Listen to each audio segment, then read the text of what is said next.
казват хубаво, а после уважават.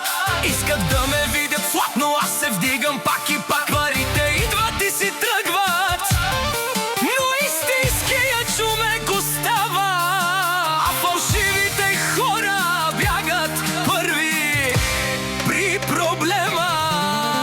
Исус ти е всеки, що ми имаш пари.